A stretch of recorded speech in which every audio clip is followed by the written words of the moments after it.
guys, this is part 7 of the game from the latest One Piece Pirate Warriors 4. In this video we will enter Land of Wano Arc, game original. The game story in Wano Arc is different from the manga or anime but overall not bad. The narration that I brought followed the story of the manga. The Wano Country arc is the 31st story arc in the series and the 4th in the Yonko saga of One Piece, continuing from the Lively arc. The Ninja Pirate Mink Samurai Alliance sets their plan into motion to recruit allies within the Wano Country to liberate it from the control of the Shogun Kurosawa Orochi and his allies. Kaido of the Yonko and his crew the Beasts Pirates.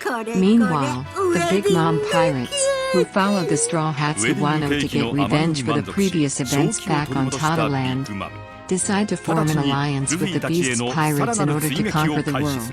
Nekomamushi and the Guardians arrived on Sphinx, where Marco resided and worked as a doctor. Marco revealed that Sphinx was Whitebeard's homeland and his last keepsake. With Edward Weevil and Bakken hunting for Whitebeard's inheritance, Marco anticipated that they would attack this place, and so elected to stay behind and protect it instead of joining the Ninja Pirate Mink Samurai Alliance against Kaido.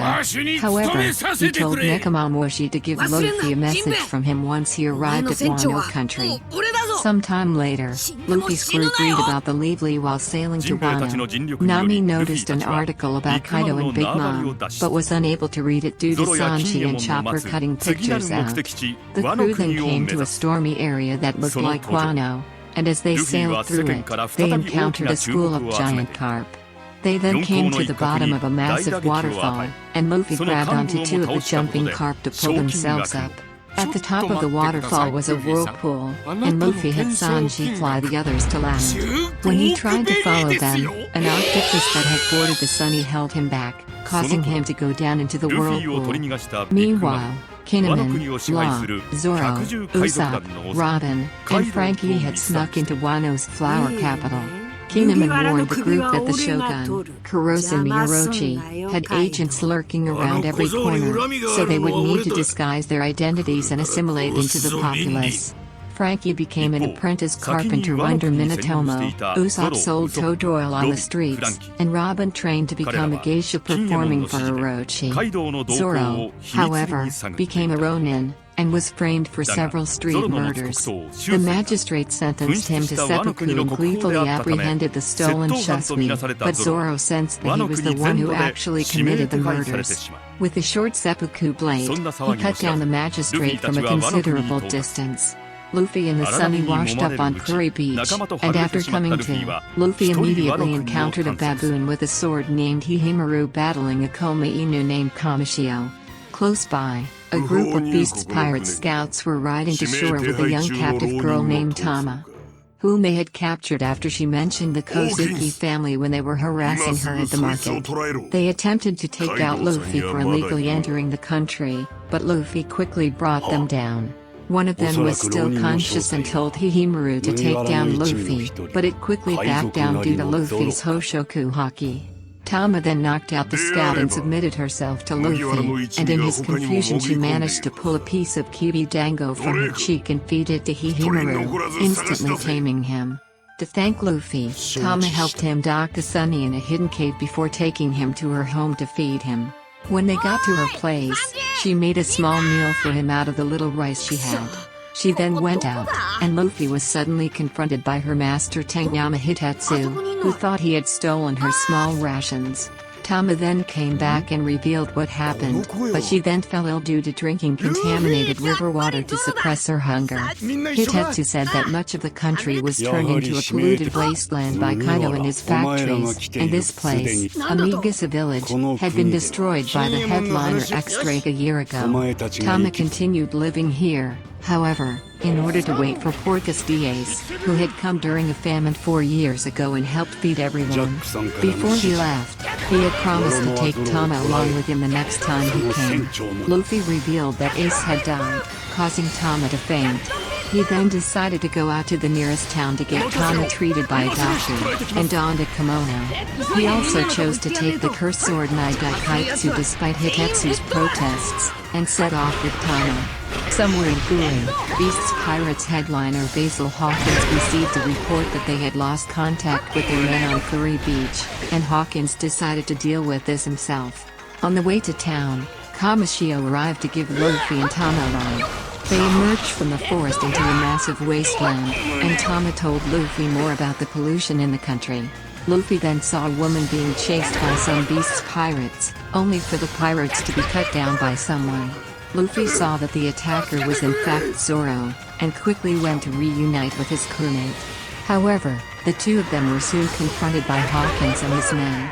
The two sides began battling, and Luffy and Zoro went after Hawkins, but he shrugged off their attacks with his Warawara no Mi abilities. Kamishio then ran in and grabbed Luffy and Zoro to make sure Tama got to treatment, and Hawkins pursued them with the giant straw avatar for a bit until Zoro managed to cut down the avatar. As Luffy, Zoro, and Tama headed to town, they were suddenly greeted by Tsuru, who was the woman Zoro had saved. Tsuru offered to repay them for helping her by taking them to her tea house and brewing an herb to cure Tama. At Okabura Town, the leftovers town, the tea house's poster girl Kiku was courted by the flower capital's strongest sumo wrestler Urashima, but she declined his marriage proposal. Luffy's group then arrived, and Tsuru told Kiku Nojo to make the healing brew. Tama was healed after drinking it, and Tsuru gave her some porridge to eat. After very reluctantly accepting it, Tama was brought to tears by its taste. Kiku Nojo bandaged Zoro's wounds, and Tsuru explained that all of them in the leftovers towns lived with barely any food to eat. Kozuki Oden once had a farm to feed everyone, but that farm was now used to feed Orochi and the wealthy citizens in the nearby Bakura town. Everything Okabura town got were cast-offs and leftovers from there. Suddenly, the group found themselves under attack from the gifter Batman, who with his bat smile had overheard their conversation. While they dealt with Batman's attacks, Gazelman came in and kidnapped Tama to bring her to Bakura town, which the headliner Holden had planned in order to find out about Hihimaru's taming. Kiku Nojo immediately mounted Kamishio to go rescue Tama, and Luffy and Zoro joined her. She explained to them the situation in Bakura town, and revealed that she was a samurai. On top of the mountain Rodin Castle was located. The guard, Shachi, and Penguin spotted Luffy and Zoro from afar. When they saw the duo heading to Bakura town, they told Law, who quickly became worried and planned to stop them. In Bakura town, Gazelman brought Tama to Holden, who decided to try testing her abilities by pulling on her cheek with pliers. Elsewhere, Urashima told the gifter Mouseman about Kiku Nojo while eating, and Mouseman encouraged him to use his high status to take her by force. Luffy, Zoro, and Kiku Nojo later arrived at Bakura town, and while racing down the street, they were suddenly hit by a sumo wrestler who had been knocked out of the ring by Urashima. As Urashima was dominating his opponents, he saw Kiku Nojo and became ecstatic, thinking she had come to accept his proposal. He had his men bring her to him, but when he silenced and degraded the lower-class spectators, Kiku Nojo became mad and cut off his top knot with her sword. One of Holden's men told him that Urashima's top knot had been cut off, while Hawkins and his men warned the Bakura town forces about Luffy as they headed there themselves. Back at the sumo ring, Urashima decided to attack Kiku Nojo for her actions, but his attack was met by Luffy. Luffy challenged him to a sumo match for Kiku, and the two of them began fighting. Luffy was able to effortlessly dodge Urashima's attacks, and knocked him out of the ring with a single-gear third enhanced Herod, destroying several buildings. The Beast's pirates guards then attacked Luffy, Zoro, and Kiku, causing a fight to break out as the latter trio searched for Holden. Holden then appeared on a rooftop with Tama, angry that Luffy had sent Urashima flying into his house, and said he would kill Tama if he made a move. Law was still on the mountain when Shachi saw that a fire had broken out and Hawkins had arrived at Bakura town, leaving him aghast. Deep within Baccarat town, the headliner and horse smile user Speed collected a cart full of clean food from the Paradise Farm. She saw the fire and destruction around Hold'em's house as she went into town, and wondered what was going on. As Hold'em threatened Tama with Kamijiro, the line had grown from his stomach. Kikunojo warned Luffy that going against Hold'em would attract the wrath of the all-star and ruler of Konoha.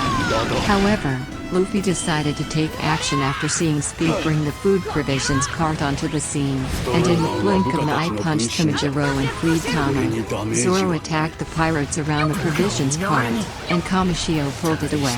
When Luffy saw that Hold'em had hurt Tama's cheek, he turned around to attack the headliner. Hold'em had Kamijiro breathe fire at Luffy, but it was to no avail as Luffy took him out with Gamu Gamu no Red Hawk. As Hawkins entered Baccarat town, he was confronted by a masked Law, who intended to take him out before the fellow supernova could recognize him. However, Hawkins quickly recognized Law by his devil fruit cowl and tattoos, and after a brief clash, he removed Law's mask. He revealed to Law that he had figured out that his and Luffy's alliance had infiltrated Wano. And Law's panic only grew as Hawkins received a call that Hold'em had been taken out and Jack had been notified. Nearby, Luffy and Tama immediately started running away, and Luffy saw Speed's horse body and jumped on her. She quickly became angry, and Luffy told Tama to feed her a kiwi dango, which she did. Although the dango was not supposed to work on humans, it did work on Speed due to her devil fruit, and she happily carried Luffy and Tama away. Zoro and Kikunojo rode the provisions cart out of town, and Law hitched a ride with them in order to yell at Zoro for his actions. They took the provisions cart to Okabor town, where they offered it to the delighted citizens. Some gifters attempted to stop this, but they were then crushed by a massive tub of clean water that Luffy brought.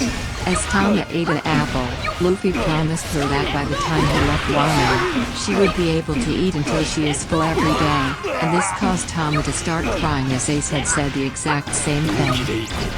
In the Flower Capital, a teacher taught some students that Kozuki Oden and his 9 red scabbards had tried to commit the evil act of opening Wano's borders, but their hero, the Shogun Orochi, had defeated and killed them 20 years ago. Elsewhere in the capital, Orochi's money changer Kiyoshiro brought up the night Oden was killed, recalling how his wife Kozuki Tokyo had sworn a curse on him. Orochi believed this was a prophecy that the Kozuki family would return for vengeance in 20 years, with this year being the year of prophecy, but Kiyoshiro was derisive of the shogun's paranoia. Believing the Kozukis and their scabbards were all dead, Law then told Luffy and Zoro he would take them to the ruins of Oden Castle on top of the nearby mountain. Tama bid farewell to Luffy as Speed took her back to Amigasa village, and the villagers thanked Luffy for his actions. Kikunojo joined Law's group on the way to Oden Castle, and Luffy wondered why she wanted to go there. Zoro wandered off along the way, and when they reached the ruins, Luffy spotted graves for Kinemon, Kanjuro, Rizo, and Momonosuke, and was led to believe they were dead. However, Kinemon appeared, crazy but very alive, and Luffy also reunited with Momonosuke and his crew from Whole Cake Island while Kikunojo excitedly greeted Kinemon. Law and Kinemon then took the Straw Hats inside to eat, and there, Kinemon revealed that his group had come here by traveling 20 years forward in time. Meanwhile, a lost Zoro decided to head toward a wharf, where he took a ride on a boat. Kinemon talked about Oden's history, explaining that he was the son of Shogun Kozuki Sukiyaki, but had been exiled from the Flower Capital for participating in violent fights. While in exile, he went to Buri, which was then the most lawless region in Wano, and defeated its most dangerous criminal Shuradoji. After rounding up the other criminals, Oden was granted the title of daimyo of Kuri by his father. He gathered many of his followers during that time, including Inuarashi and Nekomamushi after they had drifted ashore. However, he felt confined by Wano's borders and so illegally set off to sea, first sailing with the White-Haired Pirates before joining the Pirate King Goldie Roger and the Roger Pirates. However, this ultimately led to his execution 20 years ago. After Oden's execution, Kinemon, Kanjuro, Rizo, Kiku, and another retainer managed to escape and head for Oden's wife and 2 children, Momonosuke and Hiyori. in Odin Castle. But Kaido had set it ablaze. After getting into the burning castle and finding Odin's family, Toki decided to send Momonosuke, Kinemon, Kanjuro, Waizo, and Kikunojo forward in time with her Toki no Mi ability while she would dye hair, and Kinemon promised to fulfill Odin's wishes. They were then sent 20 years into the future, where they saw gravestones with their names on. They traveled through the Wano and initially despaired, but they were able to find people who were still loyal to the Kozuki family, and set off to sea to find more allies to fight Orochi and Kaido, which led to them finding the Straw Hats in law. With the alliance now formed, Kinemon revealed that their goal was not to wage a full-scale war, but to conduct a raid on Kaido's home of Onigashima during the Fire Festival 2 weeks from now. He presented a secret message to tell recipients to meet at the Hobby Court at the appointed time, which they would pass out to their allies, who are marked by a crescent moon symbol on their ankles. Zoro's group was already working to gain intel in the Flower Capital, and the rest of the Straw Hats would do the same. Kinemon had Nami trained to be a Kunoichi, and summoned the Master Kunoichi Shinobu to train her. Finally, he told the Alliance that there were 3 samurai they particularly needed to find, as they were each worth 100 men, Ashuradoji, Kawamatsu, and Denjiro. Back in Okabor town, the citizens found themselves under attack by Shunmaru and the Mount Atama thieves. The thieves took their food, and Shunmaru felt no pity for the citizens, believing that there were no heroes who would really feed and protect them. Jack then rode into town looking for Luffy and confronted Shunmaru, saying that his crew would only let the thief live if he joined Kaido. Shunmaru refused and attacked Jack, and the two sparred. However, their fight was soon interrupted when Kaido suddenly came flying in as a dragon, wanting to know where Luffy and Law were. Kinemon's group was shocked to see Kaido, and Law revealed why he had come, saying that he and Luffy needed to deal with this alone to keep the rest of them from being exposed. Kaido drunkenly flew around Okabor town, dealing lots of destruction in the process, and to stop the destruction, Hawkins raced in and claimed without knowing that Luffy and Law were at the ruins of Odin Castle. Kaido immediately flew toward the ruins and instantly blew them apart with fire breath, and this caused Luffy to become extremely angry and attack him. After the attack, Luffy raced back toward the ruins when he encountered a heavily injured Speed, who revealed that Kaido had attacked her and Tama on the way to Amikasa village. With no idea if any of his allies were safe, Luffy decided to try ending the plan immediately and confronted Kaido. He spared no time in pummeling the Yonko with his most powerful attacks, bringing him back into his human form. After Luffy's onslaught, however, Kaido got back up without any signs of damage and knocked him out with one swing of his mace. Law attempted to bring Luffy to him, but was hit with a sea stone nail and attacked by Hawkins, forcing him to flee. Luffy knocked out several pirates with Hoshoku Haki when they tried to apprehend them, and Kaido decided to have him thrown in prison to break his spirit and make him a subordinate. Now that he was sober, Kaido decided to go after Law later and flew off to Onigashima to drink. Meanwhile, Kinemon had gone to Okabor town to check on his wife Tsuru, and was happy to find her alive and well, but did not intend on reuniting with her until after their mission had been accomplished. He then spotted Shunmaru riding away, and recognized him as Ashura Doji. In the now destroyed castle ruins, the Alliance was able to survive the blast due to Shinobu rotting the ground away with her Juku no Mi abilities, and after getting out of the hole, Kikunojo prepared to tell them about the current situation in Wano. In the wastelands of Kuri, Inuarashi and his musketeers found the injured Tama and took her to receive treatment. An extra edition of the newspaper covering the fight was printed out, and Usopp, Frankie, Robin, and Zoro were appalled when they read it. The next day, Luffy was taken to the prisoner mines in Udon, where prisoners tirelessly worked to build weapons for Kaido. One mysterious prisoner was fed a poisoned fish that was supposed to be boneless, and when Luffy was brought inside the prison, a guard attempted to attack him for glaring at him. However, the mysterious prisoner spit the fish bones at the guard, taking him out. The guards threw Luffy into a cell, saying that starting tomorrow they would break his spirit by working him to death. Luffy's cell was next to Eustace Kid's, and they both swore revenge against Kaido, causing them to realize the other's presence. On Kuragana Island, Verona was elated to see news of Gecko Moria being alive. She decided to go find him, which Mihawk stated might be for the best because of some developments at the Leavely. Meanwhile, Moria invaded Pirate Island with a zombie army to confront Blackbeard and find a missing Absalom, who had come to the island a few days ago. However, Moria found out that Absalom had been killed after Katarina Devon impersonated him with the Inu Inu no Mi model Kyubi no Kitsune, allowing Shiryu to use the Suke no Mi power he had stolen from Absalom to attack Moria and his army.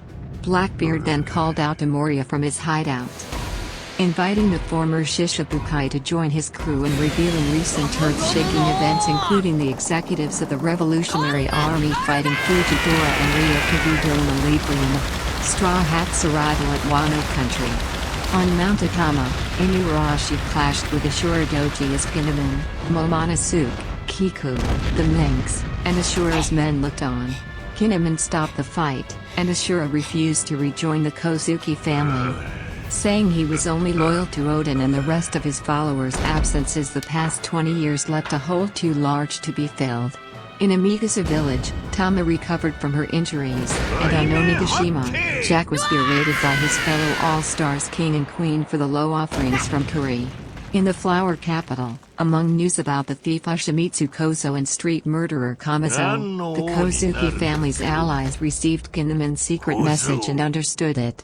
As this happened, Nami and Shinobu infiltrated a high-ranking official's house to spy on a covert weapons trade deal, though were caught and forced to flee.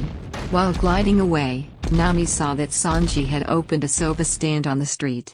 Usopp, Robin, and Frankie reunited with Sanji as they ate his soba, but trouble quickly arose when 3 thugs from the Kyoshiro family came to try extorting money from him.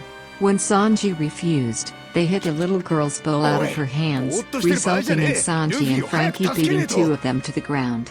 The third one ran off to report this to Kyoshiro, who told him to contact Queen to send assassins after Sanji. In the aftermath, Sanji gave the little girl another bowl of soba, and she introduced herself as Toko, laughing whenever she spoke. After eating, Toko raced off to join the Oiran Komurasaki, whom she worked for as a Kimura. Robin's master came in and revealed that Komurasaki was the greatest of all Oiran in Wano, and that Robin would be accompanying her to Orochi's banquet. As Komurasaki paraded through the street, she left many men incapacitated in her wake. She was attacked by a group of men whom she had swindled after tricking them into giving her money to purchase her freedom. The men were quickly taken out by a guard and exiled, and Komurasaki coldly looked down on them. In Amigasa village, Tama asked Momonosuke about his sister Hiyori, and he replied that he believed that she was still alive and now 26 years old. However, he did not intend to reunite with her until after the war to prevent Orochi from targeting her. In Orochi Castle, Orochi met with agents from CP0, who were trying to broker a new deal for Kaido's weapons after Doflamingo's downfall. Orochi decided to use the immense amount of leverage he had to demand that they bring him Vegapunk to continue their trade. When one of the agents protested, Orochi shot him, saying he was untouchable due to Kaido backing him. Orochi then went to partake in his banquet, where he celebrated with Komurasaki, Robin, and many others. As the banquet progressed, Robin snuck off to try to gather information. However, she was caught by Orochi's ninja squad, the Orochi Oniwa Benshu. The ninja moved to restrain her, only to find out it was a body double. As Robin ran back to the banquet hall, their leader Fukuro Kuju ordered them to sneak around and find her. Robin reported her situation to Nami, Shinobu, and Brook, who had also infiltrated the castle. After Robin returned to the banquet hall, Orochi overheard Kyoshiro talking about avenging his comrades and used the opportunity to warn everyone about Toki's prophecy and the impending return of the Kozuki family. The guests all believed Orochi's paranoia to be lunacy, but kept quiet. However, Toko was unable to prevent herself from bursting into laughter, resulting in Orochi becoming enraged. He attempted to attack Toko with a sword, resulting in Komurasaki slapping him. Despite the grave consequences of such an action, she stood her ground and refused to apologize. Orochi transformed into the Yamada no Orochi and tried to avoid attacking her, but his anger eventually overcame his attraction and he wrested her into his mouth. Meanwhile, the Orochi Oni Wabanshu spotted Robin running away with Toko and chased her, although she managed to overpower them with Brooke's help. One of the Oni Wabanshu, Hanzo, crawled into the attic and discovered Nami and Shinobu hiding out there. Shinobu incapacitated him before destroying the floor, sending it crashing down onto Orochi below and freeing Komurasaki from his grasp. The Oirinen stood in front of Kyoshiro and let him strike her down in order to give her a samurai's mercy. Orochi was distraught to see Komurasaki be killed, and he started chasing after Robin and Toko. However, Nami summoned Zeus and brought him down onto the Shogun, striking him with a massive thunderbolt. As Frankie was working, Minatomo revealed to him that he had pawned off the blueprints to Kaido's mansion, leaving Frankie enraged. He ran off to the pawn shop and worked to trace the passage of the blueprints from person to person. The trail went cold after a man named Raikuda revealed that a man from Kuri had stolen them from him, and Frankie reported this to Kinemon. Kinemon took over looking for the blueprints as the Minks brought in food and weapons they stole from the beast's pirates. They had forged a note to make the pirates think that the Mount Atama thieves had stolen it. Meanwhile, X-Drake and Page 1, two of the strongest six headliners known as the Flying Six, went through the flower capital to look for Sanji. Law snuck up to Sanji and told him to go hide, and they along with Usopp and Sanji ran off. However, Page 1 started rampaging in his Spinosaurus form and attacked citizens to draw Sanji out. This worked as Sanji attacked Page 1, and as Page 1 called X-Drake for backup, Sanji assured his comrades that he would finish this quickly without being spotted as he pulled out his raid suit. Sanji donned the raid suit, and Law recognized him as the character Stealth Black from Sora, Warrior of the Sea. Sanji became invisible and attacked Page 1 by surprise, sending him crashing into a building. Page 1 transformed into his hybrid form and hit Sanji through multiple buildings with his immense strength. However, Sanji was barely hurt and attacked Page 1 from above, and Law, Usopp, and Frankie fled the flower capital and headed toward Ebisu town. ドレスローザでお会いできなかった皆様とのご対面。麦わら大船団ね。助けてくれるなら心強いわ。俺絶対ルフィ先輩。いや。なこ。皆さん、部下から報告。待っててくんぞ先輩方。必ずや一刻。ビッグマムが現れるまでに。 ルフィ殿の居場所をつかむでござる。敵を縛り上げて情報を聞き出せ。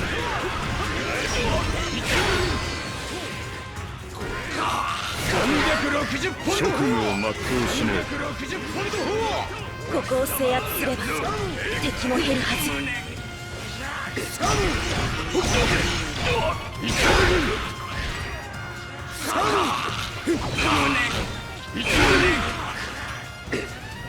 360ポンド砲360ポンド360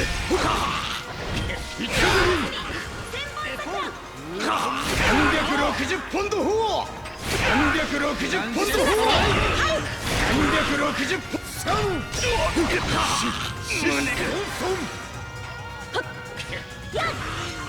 おいてめえうちの船長がどこに囚われてるか知ってるな。知りません。ただ向こうの方が警備が厳重だからもしかすると360ポンド砲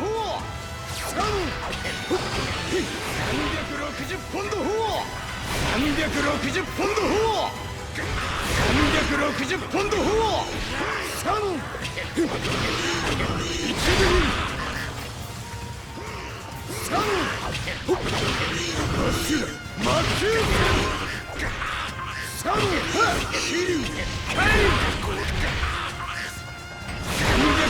ポンド砲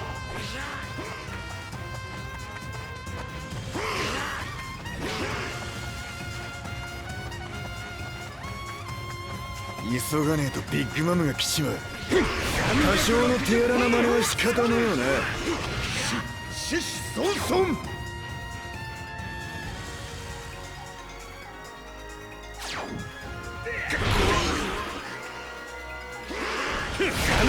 いくら倒してもキリがねえ。360ポンド砲。奪い取っちまうべ。360ポンド砲。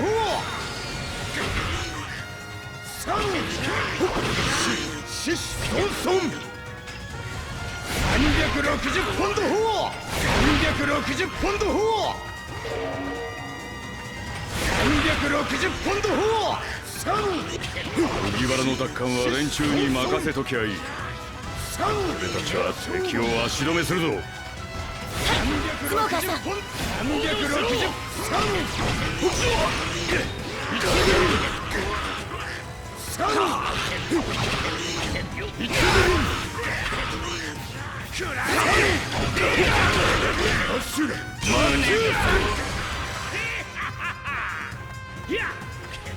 先輩方、準備できたらすぐ行きます。待っててくんぞ。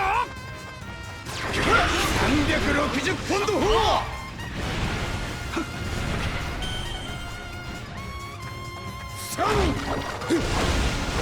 一部銀。360ポンド砲。360ポンド。乗せやがって。あんのまねだ。後悔するなよ。テーブルキックコース。これだけ。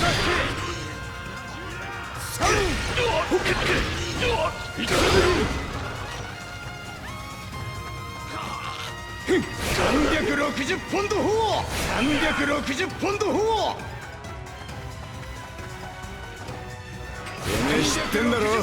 俺たちの仲間がどこにいるか。360ポンド砲。他のやつに聞いてくれ。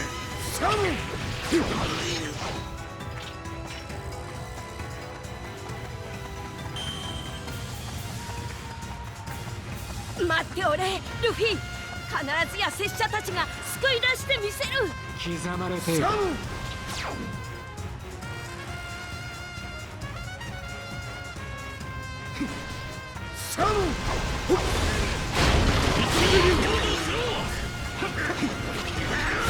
360ポンド。なんか一体やらしいやつらめ。360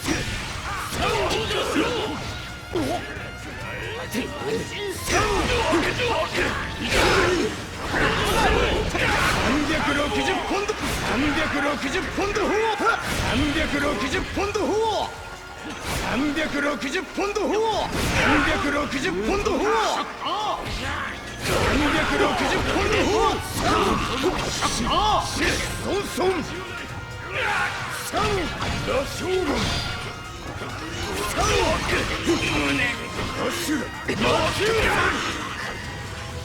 お前たちに構っている暇はない。この縄張りは僕がもらう。360ポンド砲。360ポンド砲。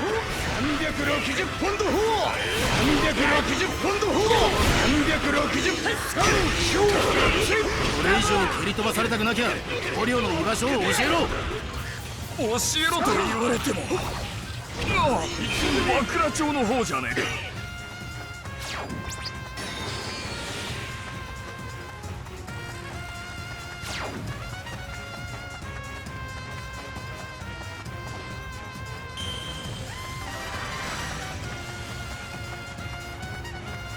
待っていてくれ。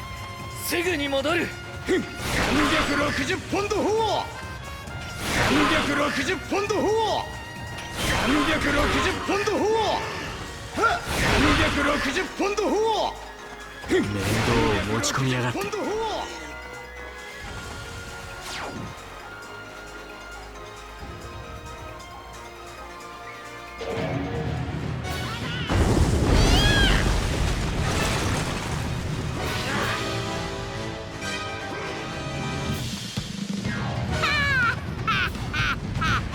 360ポンド砲。どこだい。渡さないなら町ごとぶっ壊すよ。くそ、もう来やがったのか。相変わらずとんでもねえ破壊力だ。なんとかしねえと。手分けしてルフィ軍を探そうぞ。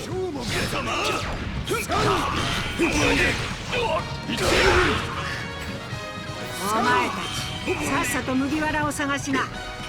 見つけたら鐘を鳴らして知らせるんだよ。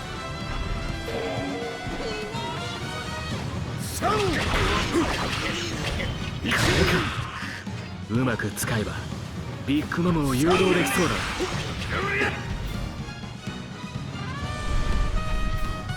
麦わら屋が見つかったと思って鐘の方へ向かうはずだ。死にな。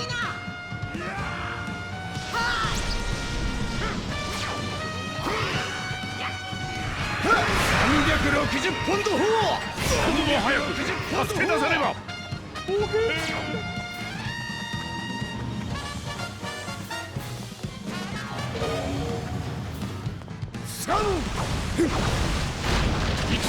来たな、ビッグマム海賊だ。町への侵入を許した。衝突は免れる。被害が広がる前に止めるべきだ。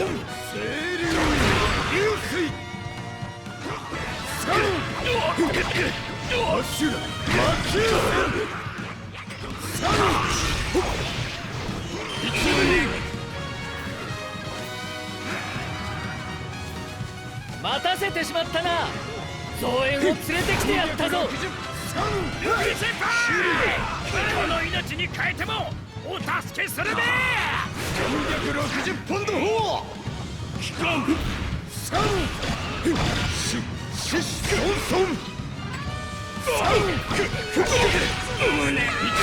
なとこで油を売ってる暇はねえ。先を急がねえと。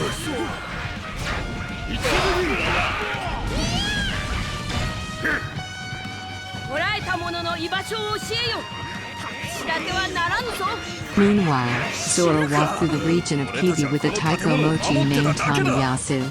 Tanayasu was enamored with him and stuck along after Zoro had saved him from some Yakuza thugs. The two of them headed toward Ebisu Town, which was where Tanayasu originated.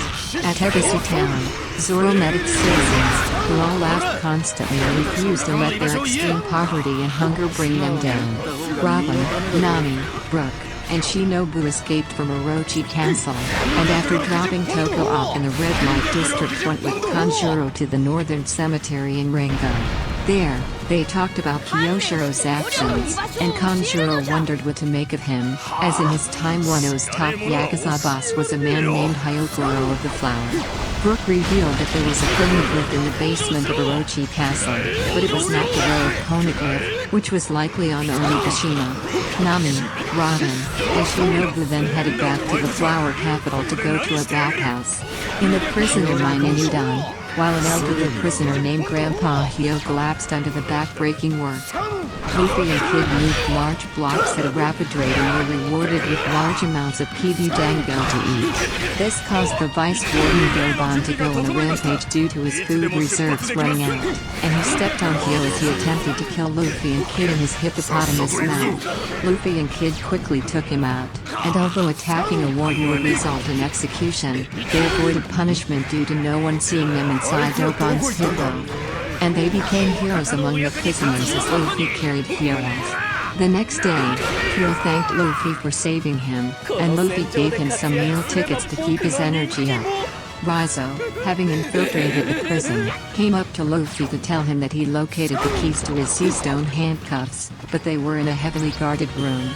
Caribou then went to Luffy to ask for meal tickets, offering to become his subordinate if given some, but Luffy refused. On Onigashima, Kaido and the Beast's pirates were on high alert as the Big Mom pirates were approaching Wano country on the Queen Mama chanter. They had attached the chanter to the giant cart to pull them up the waterfall. However, King then flew in with the power of the Ryuryu no Mi, Pteranodon, and crashed into the ship, sending it falling back down the waterfall, with Big Mom falling into the ocean in the process. The rest of the Big Mom pirates landed safely on the Chanter, and they wondered what would become of Big Mom. Some of them were worried that Kaido would kill her, as the two Yonko hated each other after once being crewmates. That morning, Chopper, Momonosuke, Tama, and Kiku walked down to Curry Beach when they saw Big Mom washed ashore. Chopper became frantic while the other three wondered who she was. However, Big Mom revealed herself to have no memory of who she was. A day later, Chopper's group brought Big Mom to Okafor Town, where Tsuru served her some Ashiruko. Big Mom took a liking to the Ashiruko, and Chopper told her that there was lots of it in Udon to get her to go there. Big Mom tamed away Misato by hitting it, and the group rode it on their long journey to save Luffy. Momonosuke resumed practicing his sportsmanship, and shouted Tsunuki after having heard Zoro tell him about it being used in his homeland. Kiku told him not to say, as it was a cry used by past generations in Curry that was unbefitting of someone of his status. In the prisoner mine, the guards were set on high alert as Kid had managed to escape, and Raizo had successfully stolen the handcuffed keys. As Luffy was prodded for information, Kyo was attacked by the warden Banbanaki and Vice Warden Daifugo, as they did not believe he earned all his meal tickets. Kyo accepted his death, as he was now happy after witnessing Luffy's act of kindness, which he had not seen in the country since before Kaido's takeover when he was Hyokuro of the Fire. However, Luffy then rushed in and kicked Daifugo, which was seen by everyone around him. Right as Luffy made his attack, Queen arrived at the prisoner mine. Luffy managed to injure Daifugo despite being weakened by his handcuffs, but was quickly overwhelmed by Banbanaki after the warden shot an explosive blast from his elephant Smiles trunk. Queen then made his entrance, and Banbanaki told him what was going on. Luffy and Hyogoro were brought before Queen, who decided to make their execution entertaining. Meanwhile, as Raizo drew closer to Luffy, he heard the mysterious prisoner calling out to him, and was shocked to realize that this prisoner was his comrade Kawamatsu. Raizo had to leave Kawamatsu after being spotted, and Queen put Luffy and Hyogoro into a sumo ring. He had special collars affixed to their necks, saying that if they were forced out of the ring, the collars would go off and decapitate them. To decrease their disadvantage, he had Luffy's handcuffs removed, much to Raizo's bewilderment. A group of waiters then charged into the ring, but Luffy quickly knocked all of them out with his Hoshoku Haki. He then easily beat the pleasures, and tried to hit them by projecting Haki from his palm like he had seen Rayleigh do, but was unsuccessful. The gifters Alpakaman and the Dillo Man entered the ring, and Luffy used his advanced Kenbun Shoku Haki to help Kyo avoid their attacks, but continued to fail at advancing his Busso Shaku Haki. Hyogoro eventually recognized what he was trying to do, revealing that people from Wano know it as Ryuo. He then ran up toward Alpakaman and hit him with a burst of projected Haki, and offered to train Luffy in its usage. Sanji, Usopp, Frankie, and Law reached Ebisu Town, where they heard the news about Komurasaki's death and met Taniyasu. Yasu revealed that Zoro had left to chase after a thief who took his sword, and during their interaction, the group realized that Sanji had left as well. Meanwhile, Nami, Robin, and Shinobu made it to the bathhouse, and as they bathed, Shinobu told them about Hyogoro, whom she knew would corral enough respect to substantially increase their numbers. However, she believed him to be dead. Suddenly, Hawkins and Drake commenced a raid on the bathhouse, and rounded up everyone with a crescent moon on their ankle, which they knew to be a symbol of loyalty to the Kozuki family. Nami tried hiding behind Shinobu, and Hawkins spotted her and tried to draw her out, unwittingly disrobing her. This caused Sanji to inadvertently deactivate his raid suit power and reveal his presence, and Hawkins and Drake recognized him as he quickly flew with 3 comrades out of the bathhouse. As they fled, Sanji revealed that in addition to Orochi knowing about the ankle tattoo, he had also captured lost crewmates to lure him out. Meanwhile, Zoro chased the sword thief, a warrior monk named Yukimaru, to Oyaki Bridge in Ringo. Yukimaru had already returned Chesui to Ryuma's grave, and Zoro clashed blades with him to try and get it back. After fighting for a bit, they were suddenly interrupted as Kamurasaki and Toko raced onto the scene, pursued by Kamizo the manslayer. Zoro intercepted Kamizo, who unbeknownst to the public was an assassin in Orochi's service, and was sent by the Shogun to kill Toko. Kamurasaki begged Zoro to help him, and he agreed in exchange for food and alcohol. Zoro and Kamizo then commenced an intense duel, and were even until Hikamaru decided to attack Zoro again. With Zoro turning his focus to the monk, Kamizo was able to pierce him through the shoulder with one of his scythes. However, Kamizo was unable to pull it out, allowing Zoro to take it and put it into his mouth. Zoro then attacked Kamizo with Rengoku Onigiri, striking him down. Immediately afterwards, Hikamaru departed as Zoro lost consciousness from his wound. Zoro woke up in a house in the northern cemetery, where he found himself being tended to by Kamurasaki. She thanked him and told him about her and Toko's situation, and revealed that she was actually Momonosuke's younger sister Hiyori. Hiyori told Zoro about how she stayed behind in the past to ensure the Kozuki family bloodline kept going, and was taken care of by Kawamatsu. Zoro wondered about the Alliance's next course of action now that Orochi had gained an advantage on them, but went to sleep to help himself heal.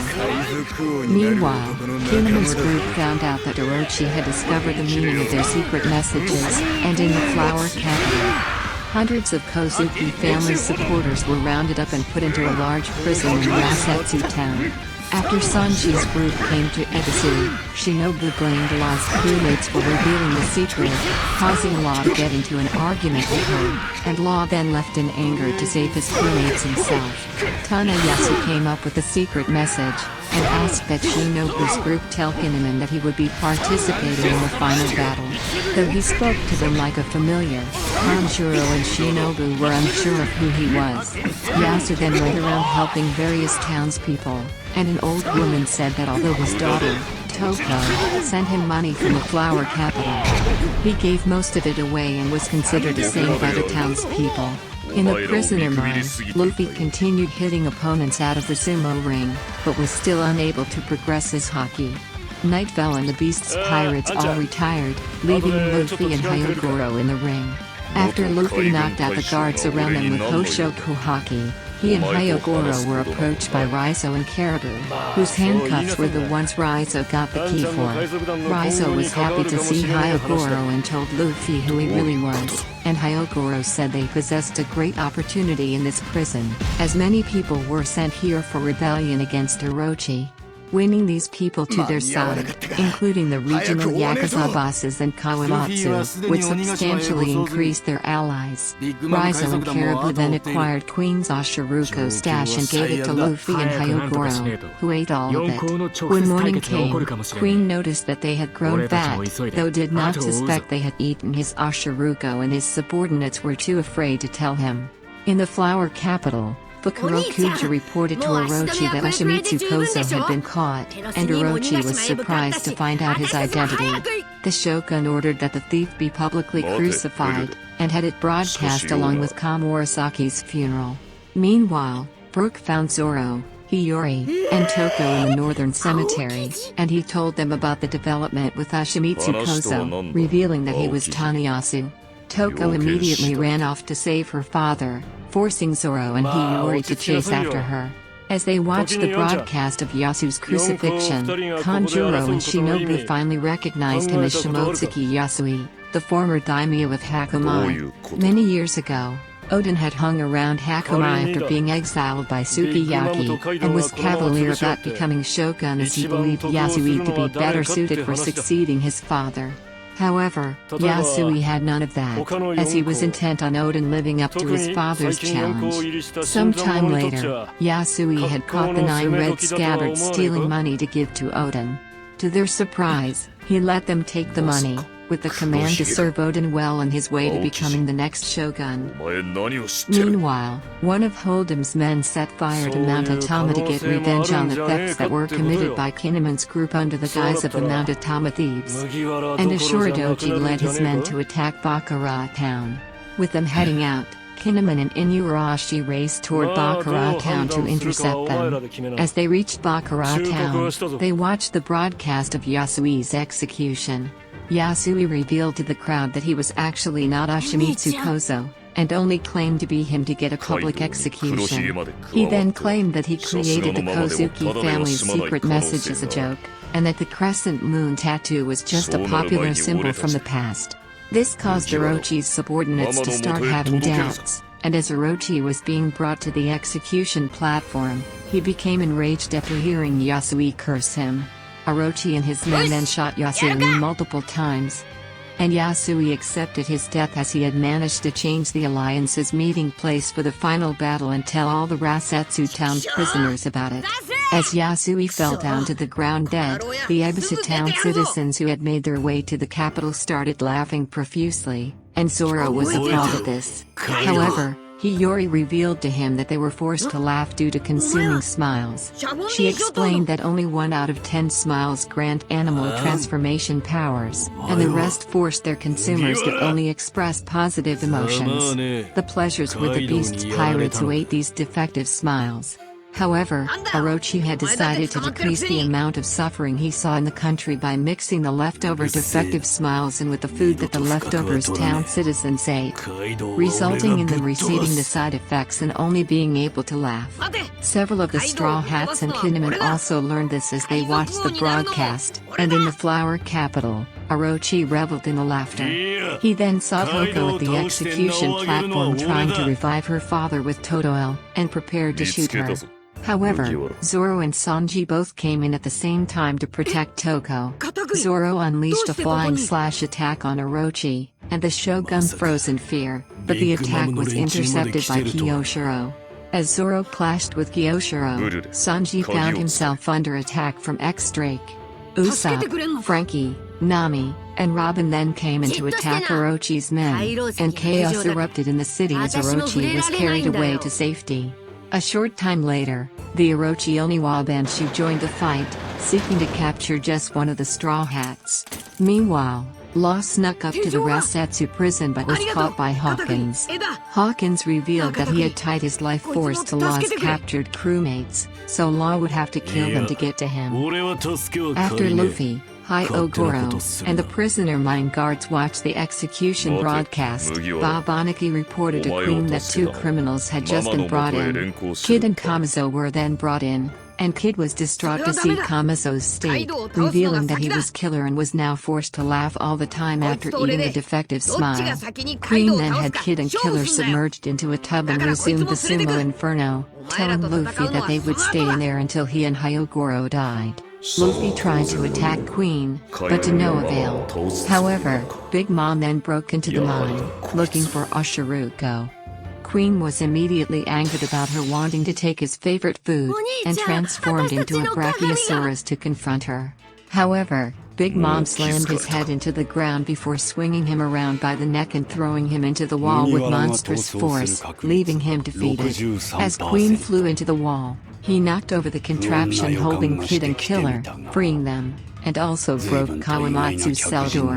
The Beast's pirates tried to contact Kaido, but could not get a signal, as Caribou had gotten the idea to smother the boss Tanashi that facilitated communication outside of Udawn. Big Mom found Queen's Oshiruko container, only to become depressed as she found it empty. Luffy then unwittingly revealed that he and Hyogoro had eaten all of it, causing Big Mom to attack them in a fit of rage as she had wanted to take the Oshiruko back to Okabor town and share it with the people there.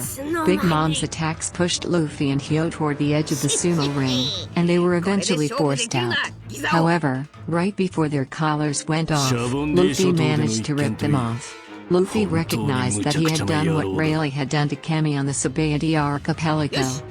And Hyogoro stated that he had gone beyond projecting his haki and went a step further to using haki to destroy objects from the inside. Hyo decided to have Luffy continue training with his life on the line by ordering him to protect him from Big Mom. Luffy tried projecting his haki to block Big Mom's attack, but was unsuccessful and Big Mom hit him into the wall before chasing him around the entire prisoner mine. While Big Mom was chasing Luffy, Queen came up with a plan to try to stop her. When they returned to the clearing, Queen dove on Big Mom in his Brachiosaurus form and hit her on the head with immense force. Rather than harming her, though, it restored her memories, and she recognized Queen. However, she then fell asleep, and Queen immediately took action to have her restrained with sea stone, and he took her to Onigashima, leaving Babanaki in charge of restoring order. With the chaos dying, Luffy decided to take over the prison. Babanaki ordered the prisoners to subdue Luffy, and to Luffy's surprise they did so, as they told him that they had no wish to suffer further by rebelling against Kaido. Daifuga started shooting the prisoners with Excite bullets made by Queen that transmitted the contagious virus known as money, and some of the guards went into Kawamatsu's cell to kill him. However, Raizo came in and threw the key to Kawamatsu's handcuffs as well as his sword Soto Muso into his cell, allowing Kawamatsu to free himself and repel his enemies. He, Raizo, Kikunojo, and Chopper then joined Luffy and Hyokoro in standing against the Beast's pirates, while Momonosuke and Tama, who were ordered to stay outside, snuck inside the mine unseen. They were able to easily overpower their enemies, but were threatened by the prisoners, who could transmit mummy to them with just a touch. However, Luffy then grabbed all the prisoners, pointing out that they were still suffering even when helping Kaido's crew, and said that joining his alliance's revolt would be their only shot at changing that. This won over the prisoners, and Babanaki attempted to shoot them with a powerful Excite shell, but Luffy foresaw this and tied up his elephant trunk, resulting in Babanaki being engulfed in the explosion. The prisoners then attacked Daifugo, and Dudon was successfully liberated. In the aftermath, Kid and Killer departed from the prisoner mine, with Kid being finished with pirate alliances and going to look for the rest of his crew. As Chopper treated Luffy's followers, Hyogoro, Raizo, Kiku, and Kawamatsu talked to the prisoners, who despite seeing them were still skeptical that they had come from 20 years in the past. Momonosuke was then called out while he was talking to Luffy, and when the prisoners saw him, they all bowed and expressed their relief. Gaining confidence at seeing a member of the Kozuki family still alive, Kawamatsu then headed off on his own to attend to some business, promising to reunite with everyone before the final battle. Within a day, Chopper had cured all the prisoners of the mummy virus, and Hyogoro reunited with the 4 regional Yakuza bosses: Omasa, Tsunagoro, Cho, and Yatak, who nearly killed Luffy after he referred to Hyogoro casually. The Yakuza bosses then declared they would go around the country and recruit the remaining rebels scattered around. On Onigashima, the Beast's pirates worked non-stop to feed Big Mom as the All-Stars squabbled among themselves about what to do with her. Big Mom asked King to join her crew, as his race was one of the 3 not present in Tado land, but he refused. Kaido then came and ordered for Big Mom's chains to be removed, and after his subordinates reluctantly obliged, he and Big Mom brought out their weapons and engaged in a clash so powerful it split the heavens. The two of them fought non-stop all night, and the Beast's pirates were terrified at what might happen to Onigashima. Queen pondered escaping to return to Udon, but received a call from Babanaki. Babanaki reported that all had been settled in the prisoner mine, as he had been tamed with Tama's Kibi Dango and was now her servant.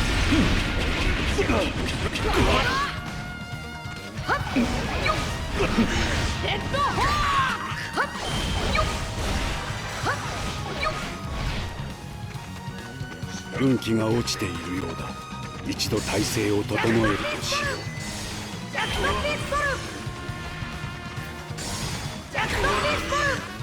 う。よし、先へ進むぞ。おーいみんな、どこだ。仲間を助けさせてたまるか。打ち取れ。ジャットピストル。ジャットピストル。ジャットピストル。ジャットピストル。ジャットピストル。ハッバカ、てめえの仲間探しに俺たちまで付き合わせる気か。言って聞くようなやつではないだろう。それに今別行動しても不利になるだけだ。最終的にママの元へ連れ帰れる。それで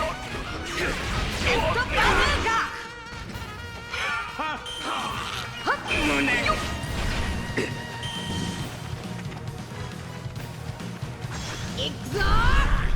おいお前、仲間の場所教えろ。知らねえよ。他のやつに聞いてくれ。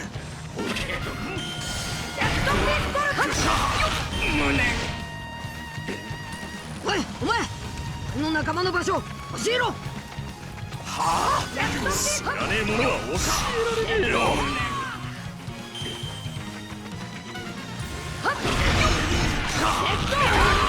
おいお前、この仲間の場所教えろ。知らねえよ。他のやつに聞いてくれ。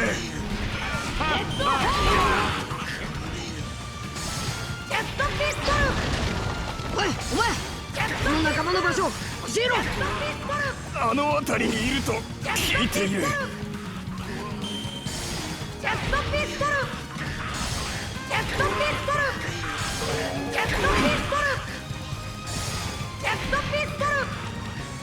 し、待ってろよみんな。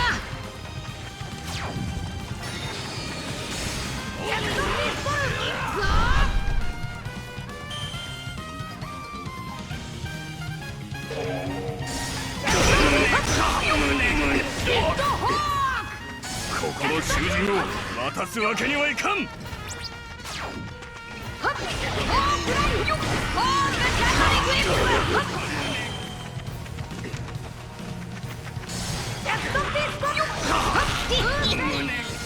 今日の鍵をもらったぞ。よーし。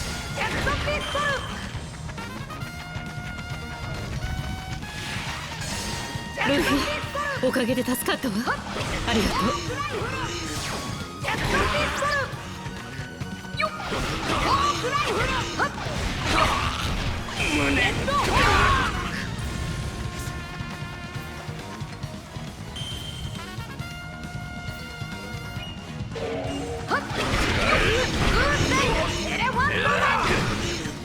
麦わらのルフィだな。お前もひっ捕らえてやる。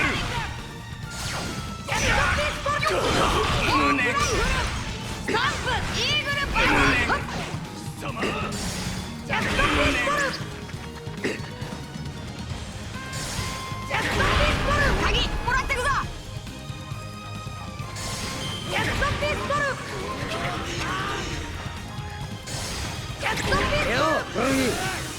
助かったぜ。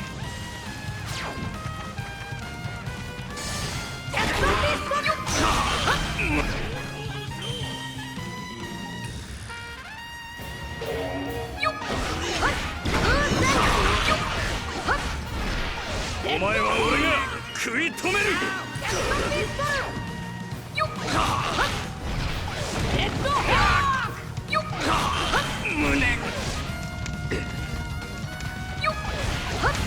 ウソップ、今助けるぞ。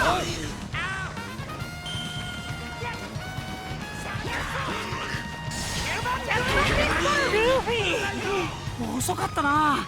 ちょうど今脱走するところだったんだ。本当だぞ。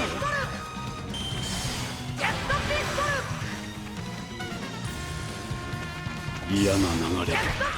この流れ、俺が断ち切ろう。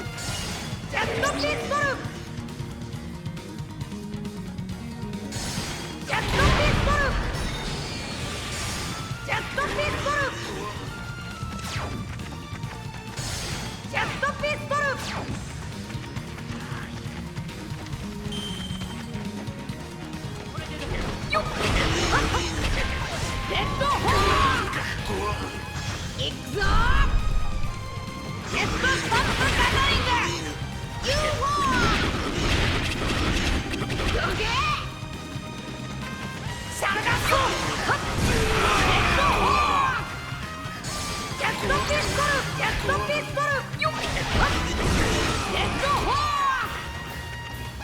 ちっきしょう、港まで走るぞ。囲まれちまったらおしめだ。追っ手はそこまで来てる。急いだ方が良さそう。レッドホこの野郎。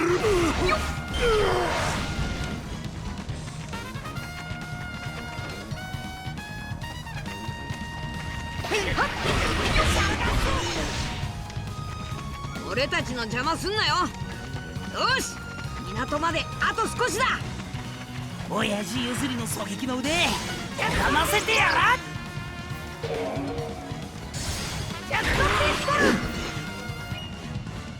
ここに麦わらたちがいるぞ。ヒットラえろ。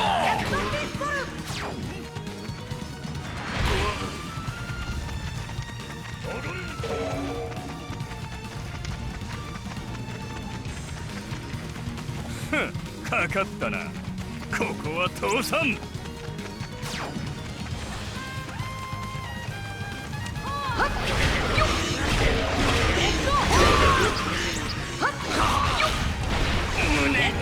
脱獄されたか。だがそれなら再び捕らえるだけだ。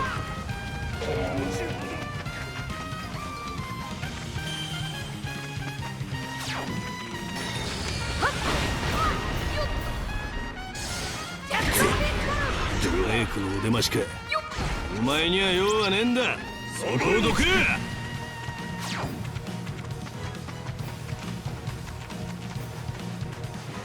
俺が行こう。念のためだ。い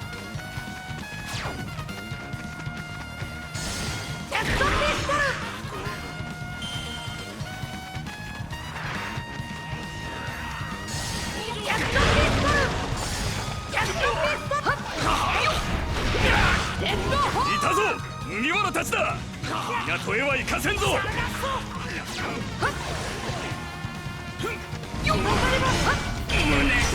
これで問題なく進めるわね。よ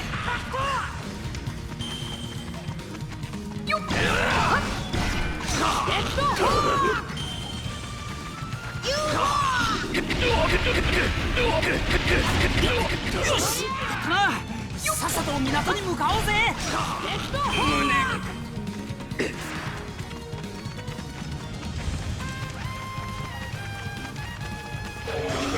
こにゃろ、ゴムのギガントジェットシェル、ジェットスタンプガザリング。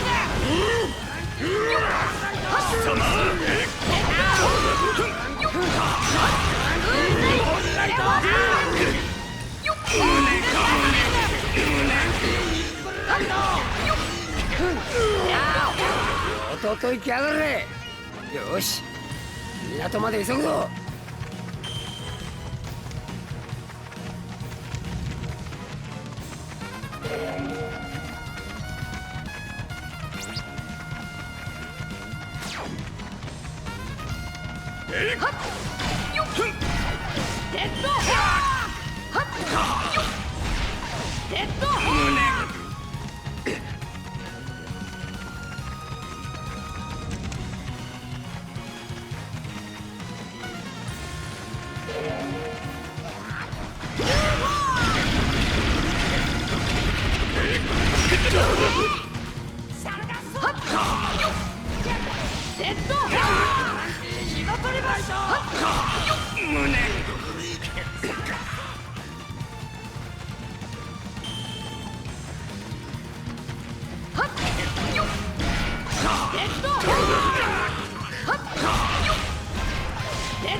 お前の知ったことだ。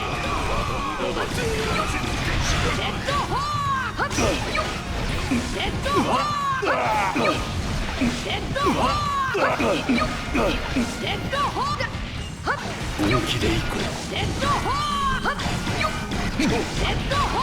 が気が悪かったか。今は引こう。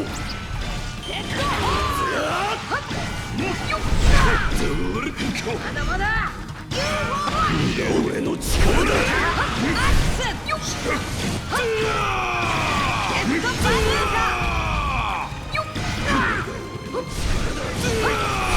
れを取ったか。撤退する。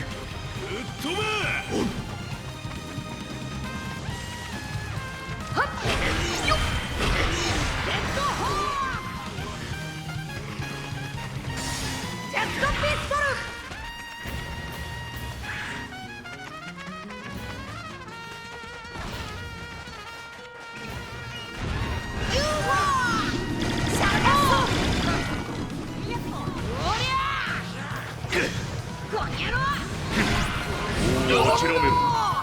なんとジェットシェルジ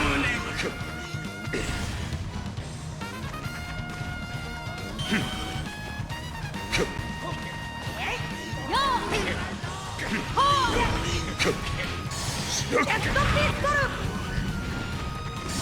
ジェットピストル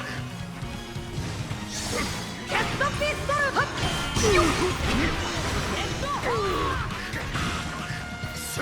俺はカイドウをぶっ飛ばしに行く。お前らは仲間のとこに戻っててくれ。何言ってんだよルフィ。一人でなんてどう考えても無茶だろ。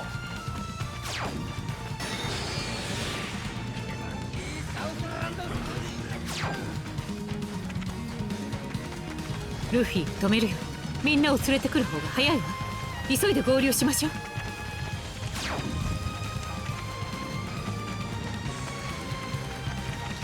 おいどこだカイドウ。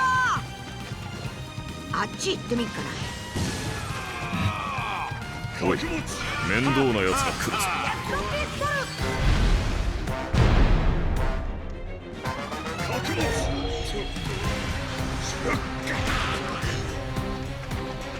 これ以上好き勝手させねえぞ。ここで息の根を止めてやる。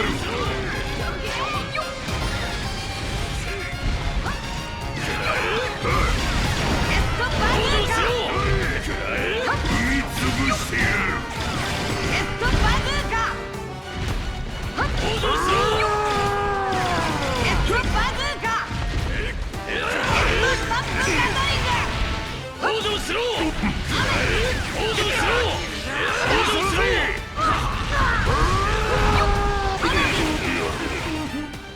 俺以上お前をのさばらせるわけにはいかねえ。うるせえ。さっさとそこどけよ。俺はカイドウに用があるんだ。レッドホーバカめ。スタンプガトリング。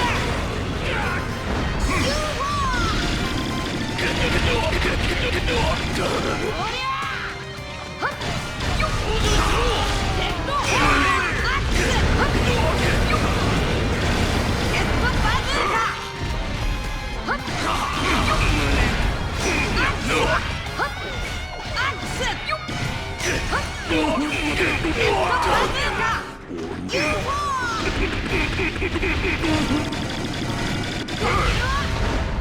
ッドシャンプガトリングはっ容赦しねえぞ。死にさらせ。ゴムのギガントジェットシェルよっアックスバカめ。よっ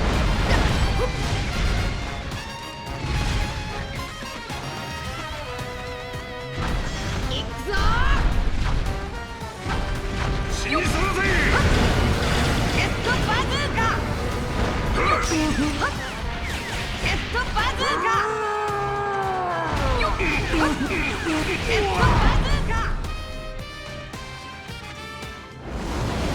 分が悪いな。だがしぶといな。このままでは拉致があかん。闇雲に攻撃するのではなく、俺たちの技を同時にぶつけて。てめえは引っ込んでるバカサル。俺の獲物だ。邪魔すんじゃねえよギサお前ら人の話を聞け。まとめて踏み潰してやる。何今だ食らいやがれゴムゴムのジャンキリキングコンセンター。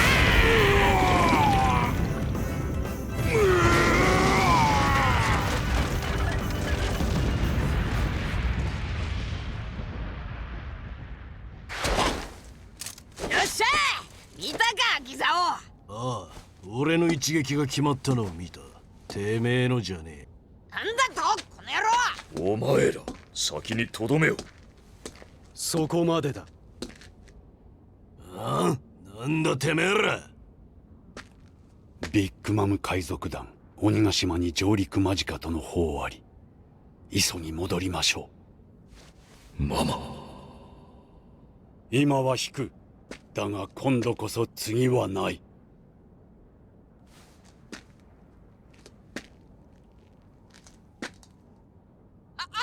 逃げるな、待てー。一体何すんだ。これ以上の長いは無用だ。俺は戻る。お前らに力を貸してやるのもこれまでだ。おい、何すんだよ。いうかてめえ、お前今何した。てめえのせいで逃がしたじゃねえか。お兄ちゃん、どうして麦わらを捕まえないの。絶好のチャンスだったじゃない。奴らは逃げん。ママと合流して事態を報告する。体制を整え、カイドウの動きを警戒する方が先決だ。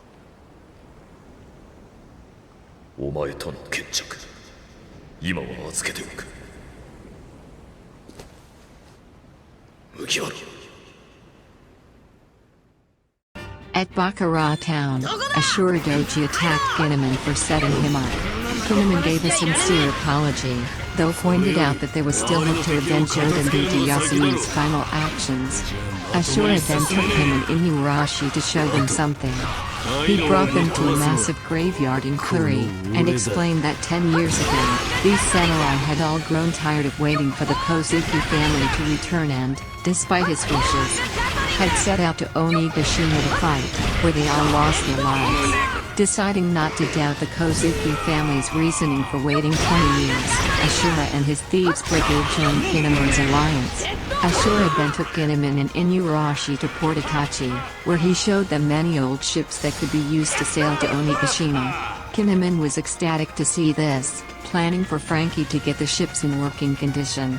Kinemon was further overjoyed to find that Ashura also had the blueprints to Kaido's mansion in his possession. And soon afterwards received a call from Raizo about the fighters they had recruited in the prisoner mine. However, Raizo did note that they lacked weapons to arm all their allies with. In the flower capital, Orochi was enraged to hear that the Straw Hats had escaped. Though Fukurokuchi assured him that the only Wabanshu in the Shogun samurai squad, the Mima Uragumi, were patrolling the city, Sanji and Shinobu watched the Rasetsu town prison, whose occupants had not been freed even as the guards continued to guard Orochi thanks to Yasui. Meanwhile, Law had been brought into the prison after offering himself in exchange for his crewmates, threatening to sacrifice them to kill Hawkins otherwise. Hiko, Shachi, and Kangen found Nami in Ebisu town, and gave her a copy of the secret message that had been altered by Yasui. Nami noticed that he had drawn lines through the snake drawing, and said she would show it to Kinemon as she departed for Mikasa village with Frankie and Kanjuro, who had Yasui's body in his possession. Meanwhile, at the Enma shrine in the forest, Zoro managed to cut down all the Oni Wabenshu ninja who pursued him and Hiyori. He and Hiyori then decided to head back to Ringo, with Zoro wanting to reclaim Shusui from Gyukimaru and wishing to kill Orochi with his own hands. The next day, Zoro returned to Oyagi Bridge and clashed with Gyukimaru again, but their fight was interrupted by the arrival of Kawamatsu. Hiyori too had been united with Kawamatsu, but they were interrupted again as some beast's pilot shot Gyukimaru to try to get their weapons back. Zoro and Kawamatsu quickly started attacking the pirates, and Gyukimaru ran away as he expressed joy seeing Kawamatsu again. Zoro chased after him, and Kawamatsu and Hiyori talked. Hiyori told Kawamatsu that she had left him so he would stop giving all his food to her, and Kawamatsu revealed that after she left him 13 years ago, he had gone to Ringo to collect the weapons left on the graves there. While there, He had met the Kamijitsu Onamaru, who was the companion of the late daimyo of Ringo Shimotsuki Ashimaru. Onamaru initially opposed his effort to collect the weapons, but eventually relented due to Kawamatsu's willingness to sacrifice himself for it.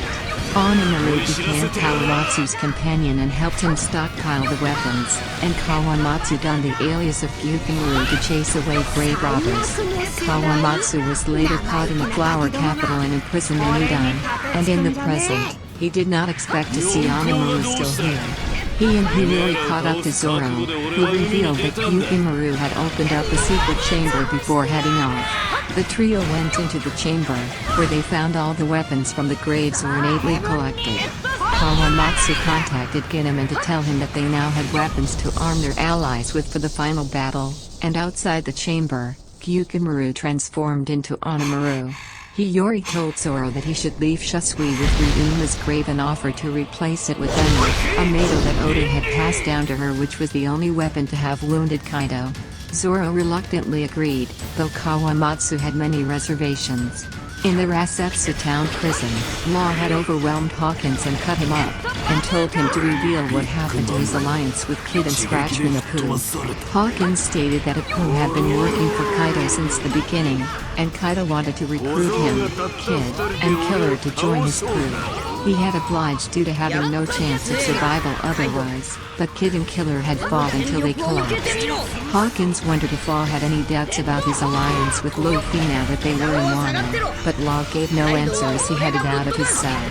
Law told a mysterious person nearby that if their plan involved facilitating his escape, he would go along with it. As Luffy trained in the prisoner mine to improve his Haki and Frankie, Usopp, and the Minks worked to repair the ships. The rest of the Straw Hats and 9 Red Scabbards met to discuss the strategy for the final battle. Nami brought up Yasui's message alteration to Ginnaman, and he deduced that the lines on the snake represented legs. Meaning the snake was now a lizard, and thus their new meeting spot was to be Port Dokage in Udon. Zoro and Kawamatsu then revealed that Hiyori was alive, which overjoyed Momonosuke and the Scabbards. Hitetsu then arrived to present Enma and the sword Oden gave to Momonosuke, Ame no Habakiri. Momonosuke declined to take Ame no Habakiri at the moment, and Zoro took Enma, but quickly found that it instantly drained much of his Haki. Zoro managed to get his Haki back, successfully bringing Enma under his control. In the next 4 days, the Yakuza bosses recruited 200 more people, bringing the alliance's total numbers to 4,200. Which was still well short of Kaido and Orochi's forces, which were projected to number around 30,000. The alliance was also unable to find a way to free the Rasetsu town prisoners. By the culmination of those remaining days, Luffy had managed to successfully project his Haki, and Zoro continued improving his skill with Enma. Hitetsu revealed to him that Enma and Watawichi Monji were made by the same person, a man named Shimotsugi Kozaburo, who had illegally left Wano over 5 decades ago. On the day before the final battle, Momonosuke and Shinobu joined the 9 Red Scabbards, save for Nekomamushi and the still missing Denjiro, on a trek to Port Dokage to get ready for the raid. And Kinemon bid farewell to Luffy after the latter arrived at Amigasa village. Kinemon's group then set off through the wasteland as many workers across the country spread rumors about their potential resurgence.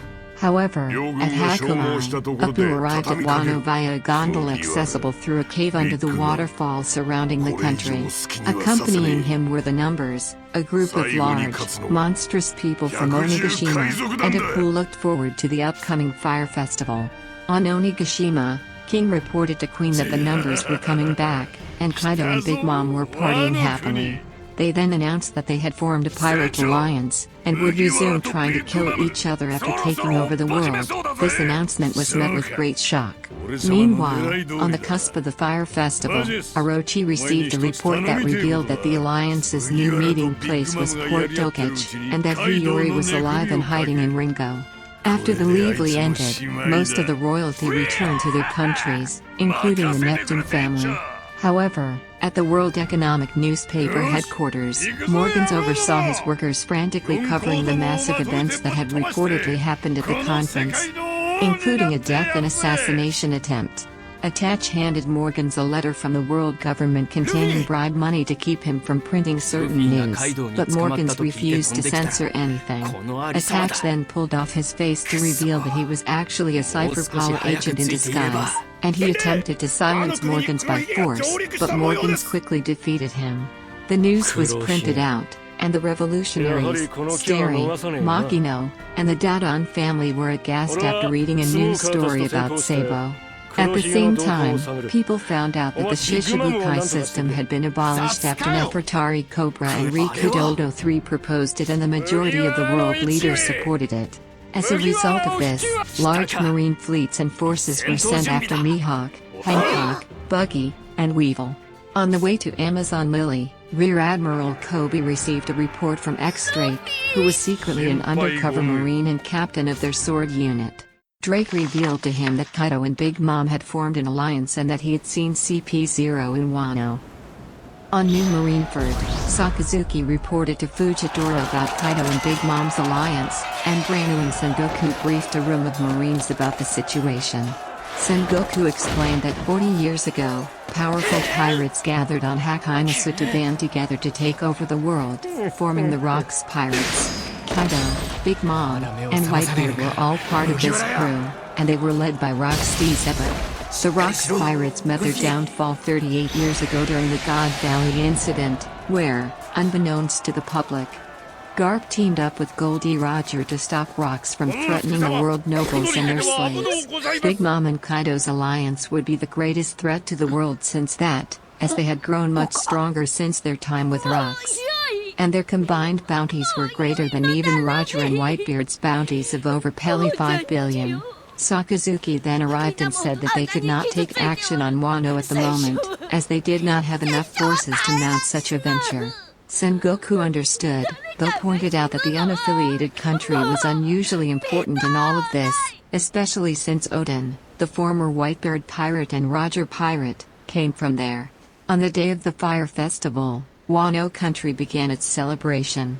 Orochi set sail toward Onigashima with Fukurokuju, leaving Kyoshiro and the Mama Uragumi in charge of the capital. Meanwhile, Kinemon's group reached Port Tokaj, only to find the place wrecked and their allies nowhere to be found and unable to contact them. Desperate, they cursed their luck as they planned to have the small group depart alone, questioning what could have happened on the night before. 2 days before the festival, as Kinemon rallied his allies, Orochi made plans of his own, sending men to destroy several bridges that connect the Wano regions and the hiding spot of the Thousand Sunny, cutting off the alliance from the Scabbards. Meanwhile, Hold'em discovered the recent theft from the farm and confronted the residents of Okabor town. After the citizens took the blame, the town was burned down. Despite Momonosuke's pleas, the Scabbards decided to follow their plan, knowing that they would not get another chance. Momonosuke then asked them what would he do without them, and they told him that his father also started out alone, before finding and inspiring the Scabbards to become samurai. 41 years ago, in a brimming and flourishing Wano, the former shogun Kozuki Sukiyaki prepares to disown his 18-year-old son Kozuki Odin due to his outrageous actions he committed during his life. Odin, who returned from one of his failed attempts to go to sea, meanwhile enrages some citizen people when he cooks a pot of Odin over a man's cremate remains. A young Kinemon steals a valuable white boar from a gang and flees to the flower capital. Denjiro, however, tells him that the wrath of his parents, known as the Mountain God, would await those who won't return it. Just as the Mountain God attacked the capital, Odin overheard their conversation and told them to give him the boar. The Mountain God then attacked the capital and Kinemon tried to attack the god in vain. After finding out it ate Tsuru, Odin then approached the Mountain God with his offspring and cut the Mountain God in half with his Nitoryu. Since he possessed the white boar, he took the blame for it. He then received a message from his father Sukiyaki, telling him he has been disowned and exiled from the capital. When Odin happily set off, Kinemon and Denjiro became his followers. The trio went to Hakamai to meet the daimyo Shimotsuki Yasui, who introduced them to his new servant. Within 2 years after he has been exiled, Odin, Kinemon, and Denjiro parted ways with Yasui started touring through Wano country, with Odin wanting to explore the lawless Kuri. They were joined by the siblings Iso and Kikunojo, as well as the homeless Kanshiro and Raizo. One day, Odin went off to confront the criminals in Puri, where he defeated all criminals and their boss, the most dangerous criminal in Wano, Ashura Doji. He then decided to take over the region, and together with his followers he worked to round up the criminals and restore order. Once he accomplished this, Sukiyaki reinstated him as his son, as well making him daimyo of Puri. Odin, needing retainers as a daimyo, then decided to grant his followers the position of retainers. 6 years later, as the former members of the Rocks Pirates started forming their own crews in the outside world, Kawamatsu discovered Inuarashi and Nekomamushi, who were washed up on Puri Beach. They left so 33 years ago to find Wano country. After they washed up on Puri Beach and were found by Kawamatsu, they were bullied by some citizens, believed to be demons. But they were saved by Odin, who stopped the citizens, and the three of them became his followers. Odin then started to run out of money, so his followers went out to steal money from Yasui. They were caught, but to their surprise he gave them his money with the order to improve their social standing to increase Odin's respectability. They were successful in it, and 3 years later they were able to create a formal procession during Odin's visit to Sukiyaki in the flower capital. Later that year, Odin discovered that the Whitebeard pirates had washed ashore on Wano. He raced toward them and clashed with Whitebeard, with the intention to join his crew. Whitebeard, however, refused to let Odin join his crew, due to being concerned about his character. However, when he tried to covertly set sail at night, both Odin and Iso strode away by riding on a chain. Whitebeard agreed on letting Odin join his crew if he could ride the chain for 3 days, but Odin, when there were only 10 minutes left, ended up drifting away. He then washed ashore on an island, scaring away a band of human traffickers who had tried to kidnap a woman named Matsuki Toki with the promise to take her to Wano. After she treated his wounds, Odin protected her when the traffickers returned with their leader Karma. However, Whitebeard then came and took out Karma when he offered Odin to join his crew, as he was impressed by Odin's willingness to protect Toki. Odin, Toki, Iso, and the stowaways Inuarashi and Nekomamushi then sailed and adventured with the Whitebeard pirates, and one day, Toki revealed she was a time traveler who was born 800 years ago.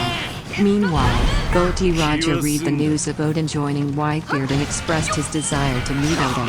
As they sailed with the Whitebeard pirates for 4 years and learned more about the world, Odin and Toki fell in love, and Toki gave birth to Momonosuke and Hiyori. However, several years ago in Wano, Orochi met an old woman who could change her appearance. She told him how the Kurozumi family came close to seizing power before falling, and offered him to help him to take the title of shogun. Orochi had amassed wealth by stealing and borrowing from Odin and Yasui, and the old woman posed as Odin to get him a job in the shogun's castle by lying that he and Orochi were like brothers. As Sukiyaki started to ail, the old woman posed as him, and she decreed that Orochi would become temporary successor as shogun until Odin returned. Meanwhile, the Whitebeard pirates headed towards an island where a ruckus was going on. This ruckus was because of the Roger pirates, and Roger looked forward to battling Whitebeard on his final journey. The Whitebeard pirates are then discovered by the Roger pirates and exited Odin the rushes and attacked several Roger pirates before being attacked by Roger himself.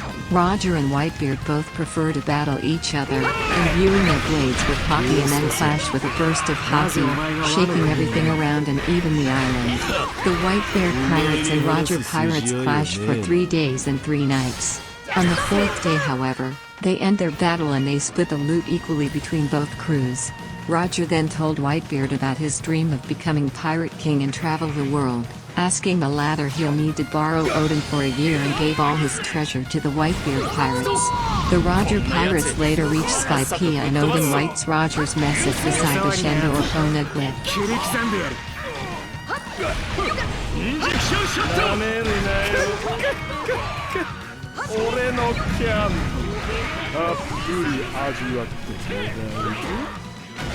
お前のキャンディーなんかベラベラの火で溶かしてやるよ。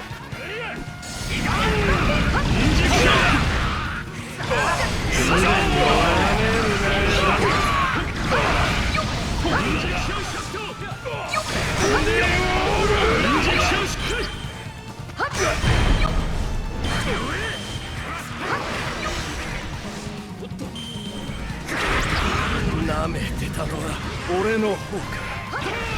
ありがとな。お前のおかげで倒せたよ。感謝する。よし、先に進むぞ。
グマム、お前はカイドウの後だって言っただろ。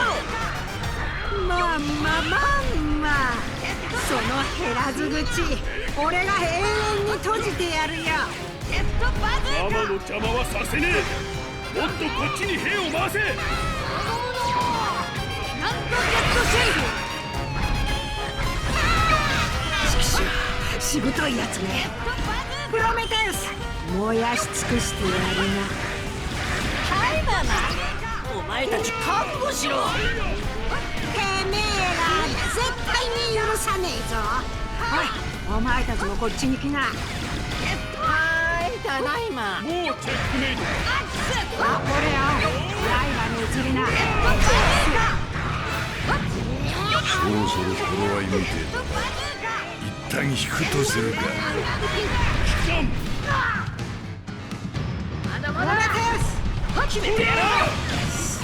散々俺をここにしやがって許さねえぞ麦わら。お前がどれだけ怒ってようと俺の邪魔は絶対させねえ。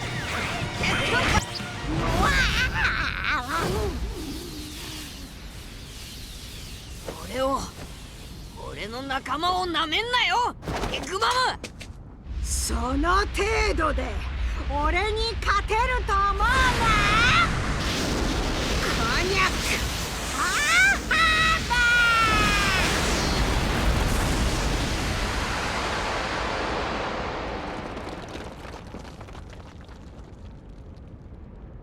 バラバラに挑んでも拉致が開かねえ。ビッグマムに一泡吹かせるにはルフィ一斉に仕掛けるぞ。うん。どこ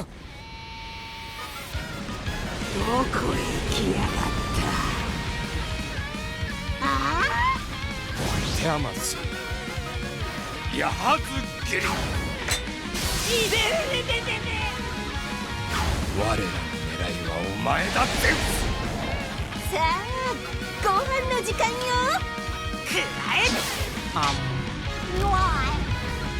電しなさい。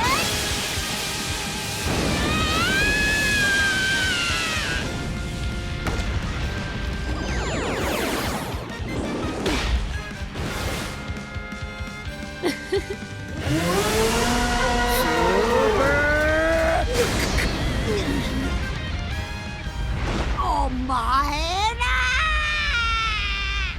今だ、行くぞお前ら。ゴムゴムのディアブルジャンブ1対3000。麦わらクロス大戦世界エオレックス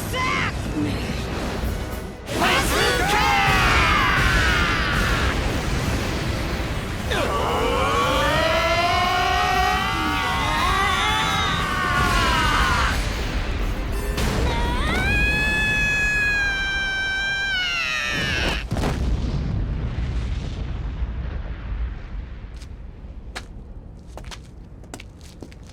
やったか。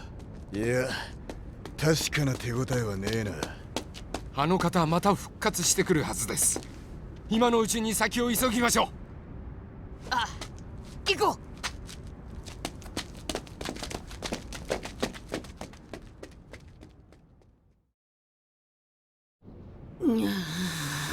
あいつら許さねえ。どこ行きやがった、麦わら。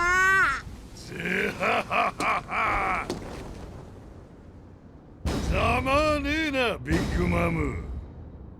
てめえは黒ひげか。麦わらに手ひどくやられたか。おめえのイカれっぷりもどうやらここまでみてえだな。さすがに耳を疑ったぜ。あんたとカイドウがぶつかるって知った時はよ。あんたら麦わらをめぐりお互いの戦力を消耗する。俺にとっちゃあんたらを潰す絶好の機会ってわけだ。麦わらの連中は予想以上にやってくれたぜ。大した苦労もなく四皇の首を取れる。二人もだ。あんたもカイドウもここで消えてもらう。老いたあんたらの時代はもう終わったんだよ。ふざけるんじゃねえ。俺がてめえみたいな若造に負けると思うのか。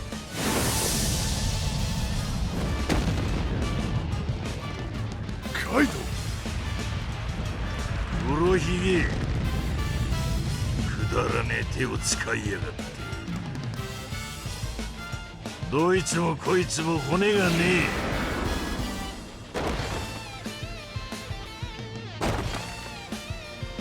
ティーチ船長、すまねえ。闇討ちは失敗だ。そこのババアがどうなろうと知ったこっちゃねえ。だがこれ以上俺の島で暴れようってんなら生かしちゃおけねえな。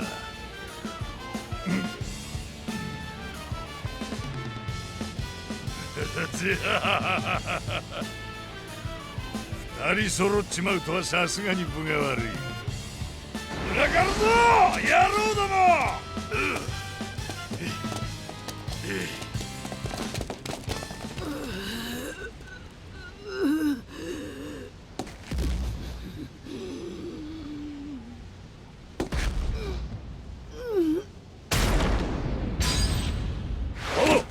突進するぞ。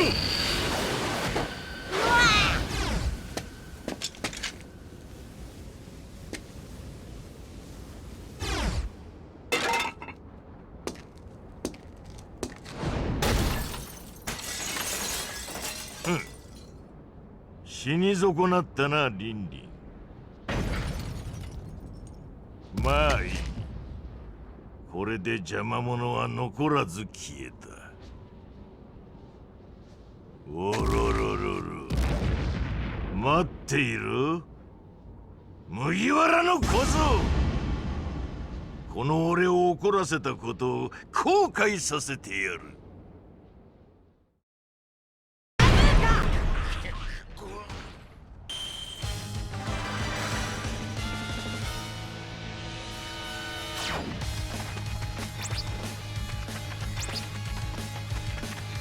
おろろろろ、野郎ども、徹底的に奴らを潰せ。ジャックピスト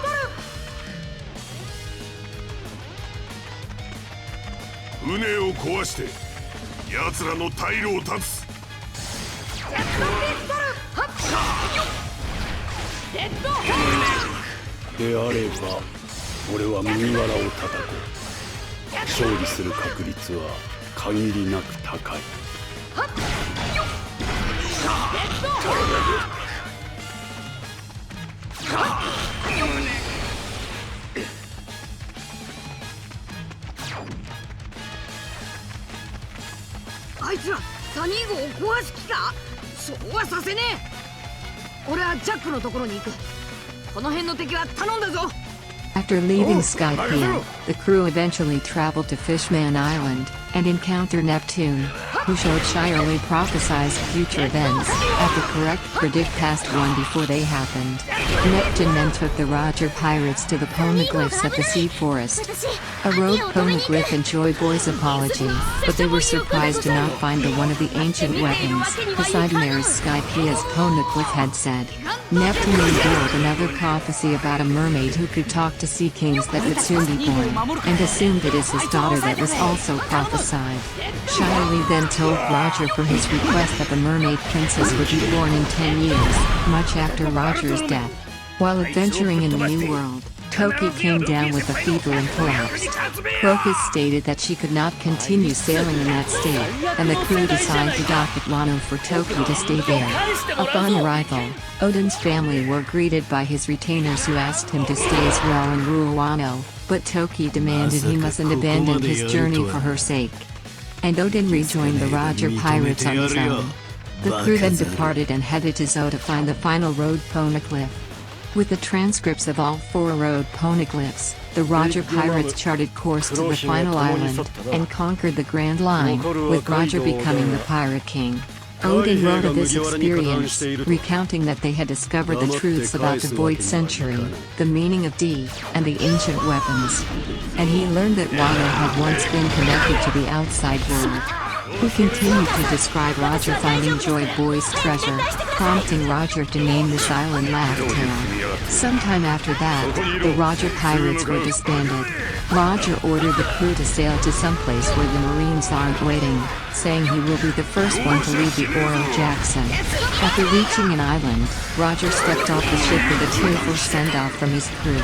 Afterwards, the crews headed to Wano to drop off Odin, who claimed his intention to open the borders of Wano before the day that Joy Boy appears. In Wano, Odin reunited with his family and retainers, surprised by the love and happiness the citizens showed towards him, although he left Wano. The retainers told him about Orochi becoming shogun and how he had been oppressing the citizens with the aid of Kaido. After hearing about how his family was threatened, a furious Odin headed to the flower capital. After taking out all Orochi's guards, Odin prepared to attack Orochi, who in fear warns Odin about Kaido's revenge, but Odin continued his assault. Odin was prevented from killing Orochi by Kurozumi Semimaru, who protected Orochi with his devil fruit, and Odin then learned the truth about Orochi's uprising from Higurashi, who posed as Odin's father.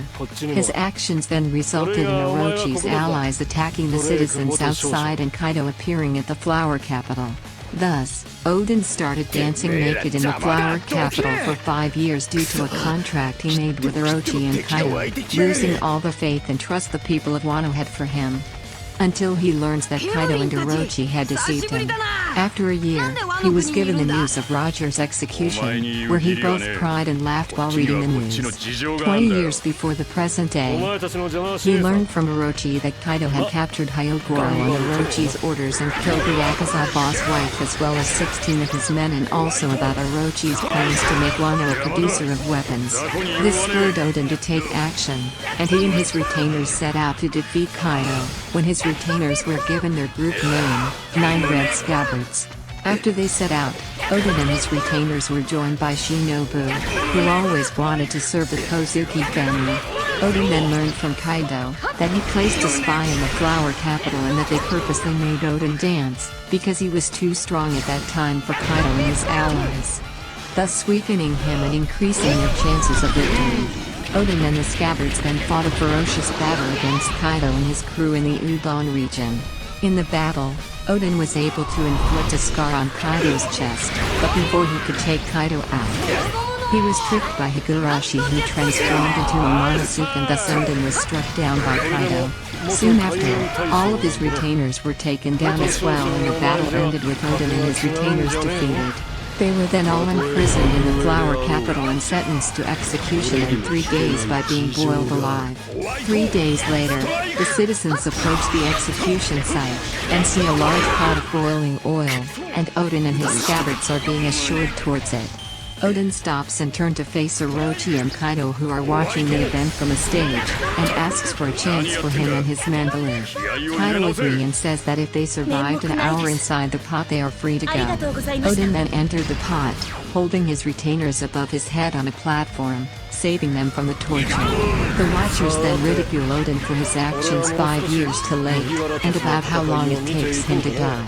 Angered, Shinobu revealed the truth behind the deal Odin made with Orochi 5 years ago, that involves Odin dancing naked in order to stop Orochi from kidnapping and sell the citizens.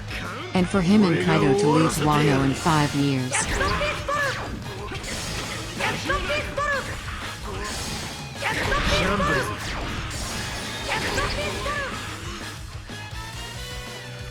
Kaido, 今度こそお前に勝つ。カイドウをぶっ飛ばす覚悟ちゃんとできてんだろうな。不甲斐ねえとこ見せやがったらそん時は俺がてめえごとカイドウをぶっ飛ばす。お前を一人で戦わせるものか。俺も行くぞルフィ。いよいよ奴との決戦の時だ。やるぞ麦わらや。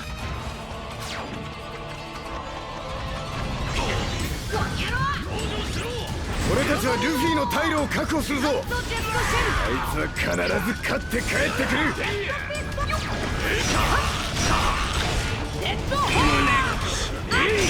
カイドウ、お前をぶっ飛ばしに来た。おろろろろ証拠にもなくまた来た。いいだろう叩きのめしてやる。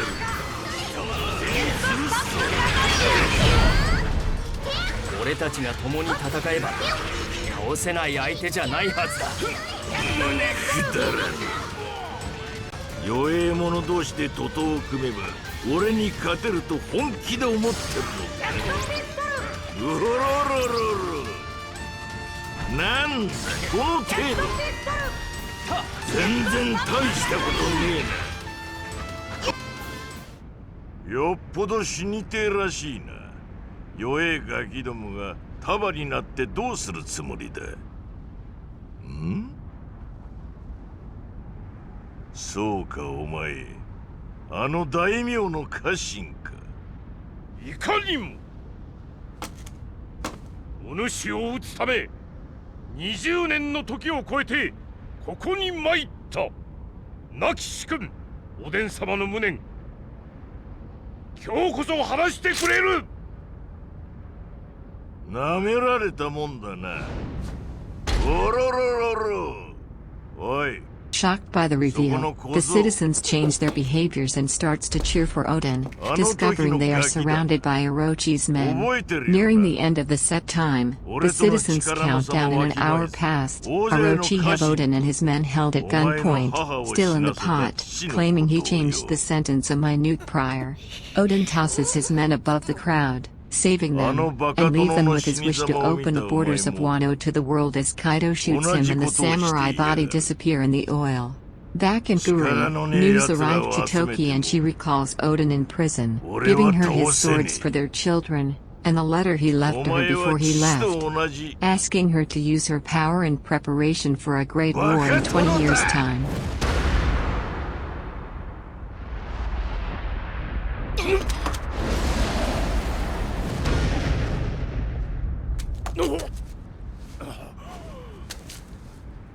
Emira, 覚悟はできてんだろうな。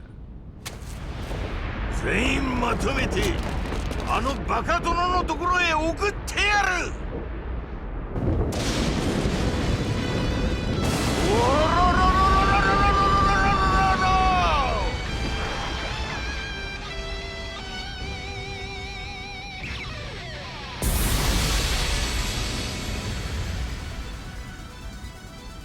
俺に立てていたことを地獄で後悔しやがれ。今度こそ勝つ。俺たちが相手だ。